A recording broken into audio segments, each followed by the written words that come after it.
Morning Abotai, Moadim Simcha. There's a very interesting Mishnah in Masechet Sukkah.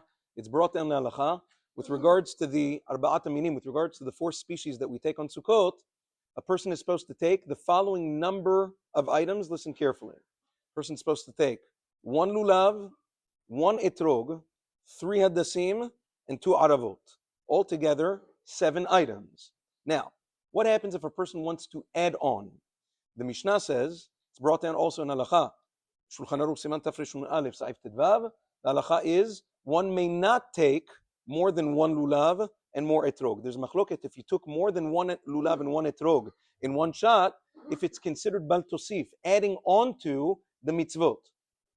However, what about taking more than 3 hadassim and more than 2 aravot? Is that considered bal tosif? Is that considered adding on to the mitzvot or not? It's machloket. Da'at Rambam is that when it comes to hadassim ve'aravot, a person is allowed to add as much as he wants. Since in the Torah refers to lulav, spells it chaser. It's read kapot, but it's spelled without a vav, as if it says kapat, 1. Peri etzadar, pri is 1. However, when it comes to hadassim ve'aravot, va'anaf etz avot, plural. Ve'arve, plural, arve nachal. So therefore, the Rambam says a person can take as many as he wants of hadassim ve'aravot, and Maran HaShulchan Aruch rules the same, that a person may take as many as he wants.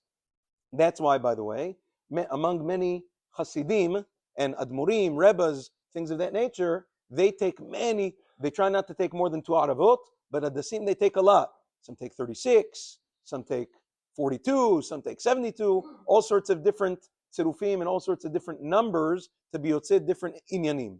However, a closer analysis of the Shulchan Aruch, he ends off the tza'if. Listen carefully. The Shulchan Aruch ends off after he says that according to Halacha it's permissible to take more than 3 hadassim ve'aravot. He writes, Ve'ham medakdekim, those who are careful about mitzvah observance, noagim shelo lakachat yoter mishte aravot ushlosha hadassim avot. People who are concerned about mitzvah observance, they take no more than 2 aravot and 3 hadassim meshulashim, no more. The reason for that, the Rama writes the same thing in Darkei Moshe. Darkei Moshe, the Rama says the same, that since there's a machloket whether or not it is bal tosif, you stick with 3 hadassim and 2 aravot. It's also like that according to the Kabbalah. The Levush brings down that according to the Mekubalim, a person should not add on to the 7 items. 1 lulav, 1 etrog, 3 hadassim, 2 aravot. There is something special about the number 7 when it comes to the arba'at minim. Also, similar to the Ananei HaKavod, but that's a different story. Also, the Ari HaKadosh himself writes in Sha'ar HaKavanot, the Rabbeinu Chaim Vital quotes as Rebbe, that the Ari HaKadosh al Pi Kabbalah would also not take more than 3 hadassim and 2 aravot. The Elbaz writes the same thing, that according to the Mekubalim, you only take 3 and 2, and he says he would do the same thing. Therefore, according to the Sfaradim, sometimes by Hasidim, okay, they have their own minagim. But by Sfaradim, there's absolutely no reason to take more than 3. Sometimes you see people with a whole bush of hadassim.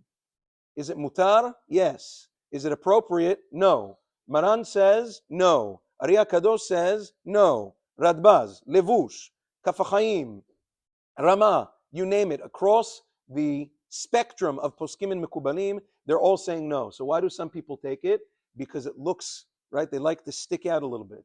So because they want to stick out, and sometimes when people take out their lulavim, it causes the tzibur to ooh and ah. The ooh and ah doesn't override halacha and Kabbalah. Person has to be medakdek ba'halacha to know what is mutar and what is appropriate and what is not. To know, but some people with beards do it. Okay, which I tell you, Maran and Ari HaKadosh also had beards, which I tell you. Kach katuv ba'halacha. Well, it doesn't override what people do. It doesn't matter what you're wearing. It matters what it says in the halacha. It matters what it says. B'divrei poskim shemipiem anu chayim.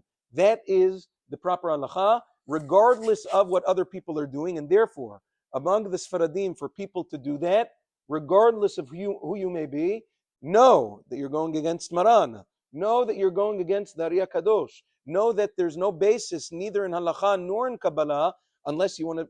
Maran says, if you're not a medakdik b'mitzvot, okay, so, whatever floats your boat. Aval mikol makom, this is the true halacha for us. And even though it may look more u and ah to surround your lulav with a bush of hadassim, know that it is not in conformity with Maran and the Ari Kadosh, and therefore there's really no reason to do it. Get 3 hadassim ksherim, get 2 aravot ksherot, tie it to your lulav, and blend in with everybody else. It's a mitzvah to be normal. It's a mitzvah to blend in. It's not a mitzvah to stick out. Don't forget, there's a Gemara, Masechet Berachot Daf Lamed Aleph, when Hannah prayed to HaKadosh Baruch Hu for a child. What kind of child did she pray to HaKadosh Baruch Hu for? V'natata le'amatcha zera anashim. Says the Gemara, what's zera anashim? Zera hamuvla bin anashim. She said, I don't want my child to stick out. I want my child to be the same like everybody else. I don't want him to stick out. I don't want him to be weird. Hannah prayed for Shmuel and Navi to be normal. Can you imagine? So that's a big deal. Also in Halacha, pray for your children to be normal and not to stick out. Have a wonderful day. Moadim l'simcha.